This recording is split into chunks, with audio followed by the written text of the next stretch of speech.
सूडल के first part में नंदनी को हत्या के आरोप में गिरफ्तार कर लिया गया था। वो अदालत में मुकदमे से गुजर रही है। उसे वरिष्ठ वकील चेलप्पा और उसके दोस्त सब इंस्पेक्टर चक्रवर्ती उर्फ सक्का राय की मदद मिल रही है।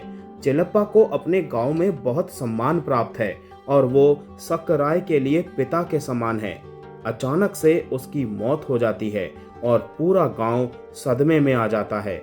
कहने की जरूरत नहीं है कि नंदनी और वो सब इंस्पेक्टर दोनों ही समान रूप से प्रभावित होते हैं।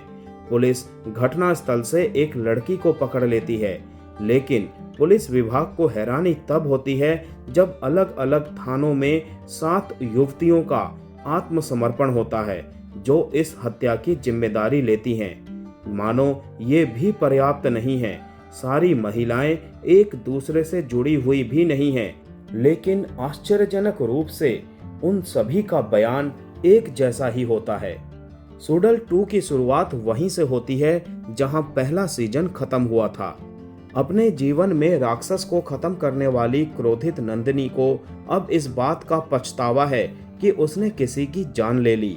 हालांकि उसके वकील के तर्क के अनुसार उसका ये कदम बिल्कुल उचित है। सब इंस्पेक्टर सक्का राय, जो पहले सीजन में रहस्यमय घटनाओं से जुड़ा रहा है, वो भी यहाँ है और उसकी मदद कर रहा है। इन दोनों ही पात्रों को पहले पार्ट से ही बरकरार रखा गया है और हमें आश्चर्य है कि निर्माता इन दोनों को शामिल करते हुए एक और रहस्यमय कहानी कैसे लेकर आएंगे। कहानी का आधार जल्दी ही स्थापित हो जाता है। वकील चेलप्पा, जो दक्षिण तमिलनाडु के एक छोटे से तटीय शहर से ताल्लुक रखता है, जो नंदिनी और सक्का राय के साथ घनिष्ठ संबंध रखता है, अजीब परिस्थितियों में मारा जाता है। छुट्टी पर गए सक्का राय को यह मामला सौंपा जाता है, जिससे स्थानीय पुलिस अधिकारी मूर्ति निराश हो जाता है। जांच का हिस्सा तेजी से और बहुत ही दिलचस्प तरीके से पेश किया गया है। कई ऐसे पल हैं जो दर्शकों को स्क्रीन से चिपकाए रखते हैं। हत्या के सिलसिले में कुछ युवतियों का अप्रत्याशित आत्मसमर्पण एक रोमांचक अनुभव प्रदान करता है।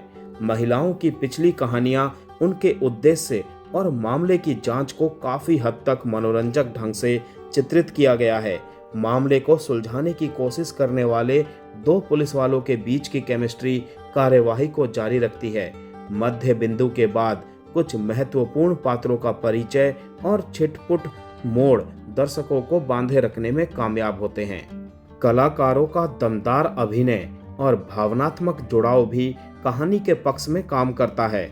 सस्पेंस से भरपूर बैकग्राउंड स्कोर कुछ दृश्यों को और बेहतर बनाता है और प्रभावशाली दृश्य दर्शकों को उस छोटे से शहर में डूबने में मदद करते हैं जहां कहानी आगे बढ़ती है। पहले सीजन की तरह ही इस सीजन की कहानी भी त्योहार की पृष्ठभूमि में ही आगे बढ़ती है।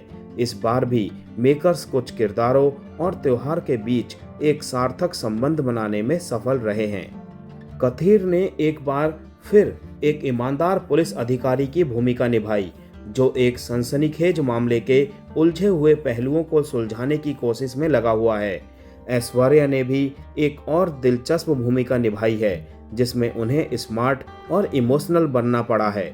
स्थानीय पुलिस अधिकारी के भूमिका में सरवनन ने अपने स्वाभाविक हाव भाव और शारीरिक भाषा से कई दृश्यों में सबका ध्यान अपनी ओर खींचा है, जबकि लाल ने एक कर्तव्यनिष्ठ वकील की संयमित भूमिका निभाई है, जो कहानी की रीढ़ है। मंजिमा और चंद्रन अपनी अपनी भूमिकाओं में उपयुक्त हैं। मंजिमा ने अब तक का अपना सर्वश्रेष्ठ अभिनय किया है। अश्विनी नाम्बियार और चंदनी तमिलरासन अपनी कम खोजी गई भूमिकाओं में ठीक ठाक हैं, जबकि गौरी, संयुक्ता, रिनी और मोनिसा ब्लेसी पसंद आती हैं। निश्चित ही सूडल 2 अपने पहले पार्ट के अनुसार खराब नहीं है, बल्कि उससे बेहतर बन पड़ा है। कुछ छोटी मोटी खामियां दूसरे सीजन के समग्र अनुभव को कम नहीं करती है। किरदारों को डिजाइन करने में की गई मेहनत साफ दिखाई देती है और ये रंग लाती है। बेहतरीन अभिनय ने औसत दर्जे के क्लाइमैक्स को मात दे दी है। एक सार्थक प्रयास। दोस्तों, इसे जरूर देखिएगा।